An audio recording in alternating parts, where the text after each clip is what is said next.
विकासात आणि आपल्या मनोज दादाला घासून बिसून नाही ठासून निवडून आणलं. तुमचं एक मत हे किती परिवर्तन घडवू शकतं हे तुम्ही या 1-1.25 वर्षामध्ये बघितलंय. या विभागाचा, या तुमच्या तालुक्याचा कशा पद्धतीने विकास झाला, ज्याचा उल्लेख तेजस्विनीने केला की पाण्याचा प्रश्न 20-25 वर्ष आमदार राहिलेले लोक यांनी महिलांचा पाण्याचा प्रश्न सोडवू नये, सोडवायला पाहिजे का नाही? अगं हो का नाही?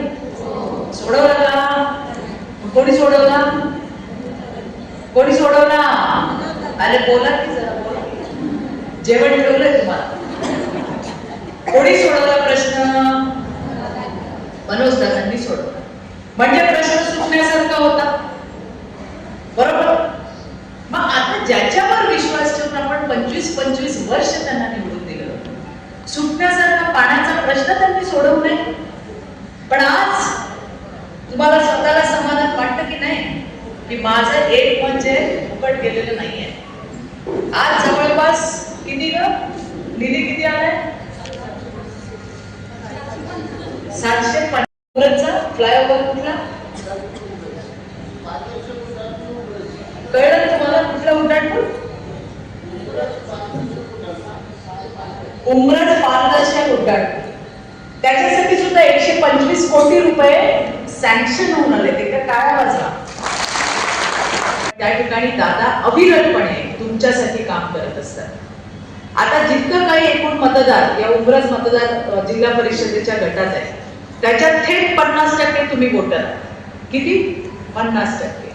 आणि त्यामुळे एक मत आपलं फार महत्वाचं आहे. आणि एक भारतीय जनता पार्टी आहे की ज्यांनी महिलांसाठी वुमन लेड डेव्हलपमेंट ज्याला म्हणतात की महिलांना केंद्रस्थानी ठेवून विविध योजना आणायचं काम केलं. देशातही केलं, राज्यातही केलं. आता आपली सगळ्यात आवडती योजना कुठली आहे? काही बोलतच नाहीत का ते तुम्ही? मला काही भाषण नाही करताय. तुम्ही बोलाल तर मी बोलेन. कुठली योजना आहे? लाडकी बहीण योजना. मी तर नेहमी सांगते की आता 8, 9, 10 तारीख आली की आम्ही नवऱ्याच्या मेसेजची वाट बघत नाही, आम्ही लाडक्या बहिणीच्या मेसेजची वाट बघतो. तुला आले की नाही, मला आले की नाही, कोणाला आले, आपण चौकशी करत राहतो. कधी बँकेच्या बाहेर सुद्धा न जाणाऱ्या आपण आता बँकेत जातो का नाही? कशासाठी जातो? पैशांसाठी. आणि म्हणजे खातं तर आपलं आधी पण होतं, पण त्या खात्यात पैसे टाकणारच कोण नव्हतं. तो आता आपल्याला हक्काचा सख्खा आणि पक्का भाऊ भेटलाय, जो आपला देवा भाऊ आहे. दर महिन्याला 1500 रुपये आपल्या खात्यात टाकतो. 1500 रुपयाने बंगला नाही बांधला जात, पण ते 1500 रुपये माझ्या हक्काचे.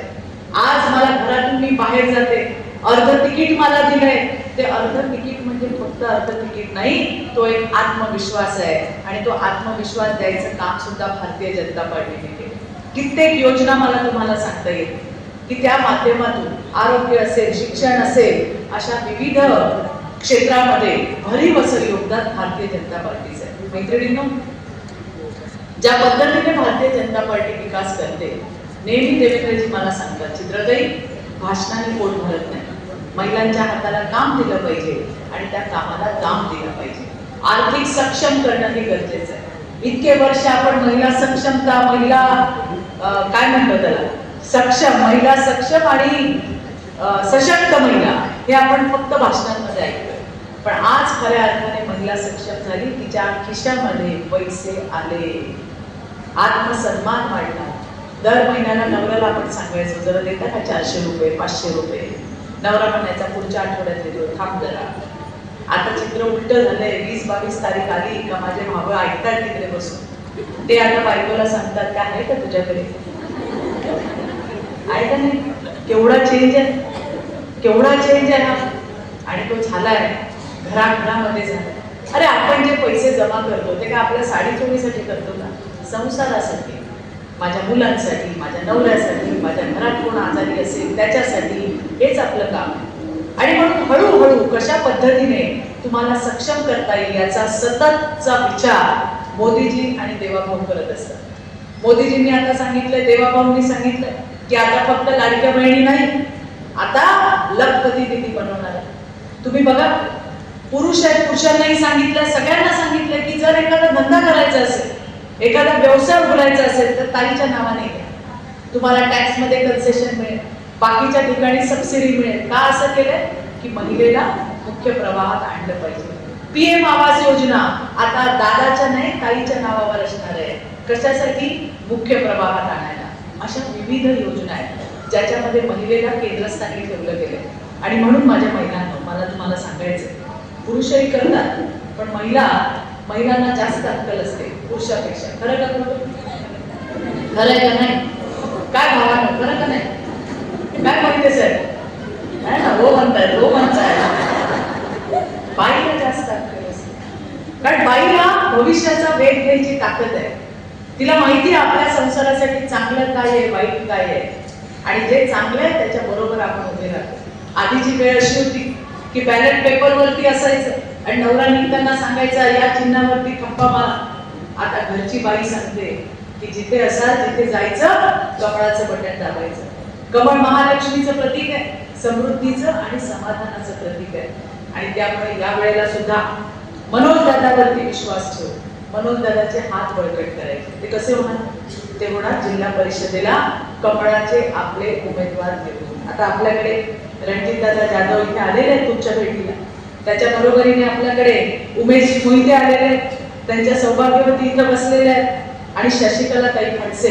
हे 3 उमेदवार आपले. त्यांचं काय आहे, निशाणी काय आहे? अगं काय आहे? जेवण आहे काय? निशाणी काय आहे? कमळ निशाणी आहे. आणि म्हणून कमळासमोरचं बटन दाबून आपल्याला या तिघांना सुद्धा निवडून द्यायचं.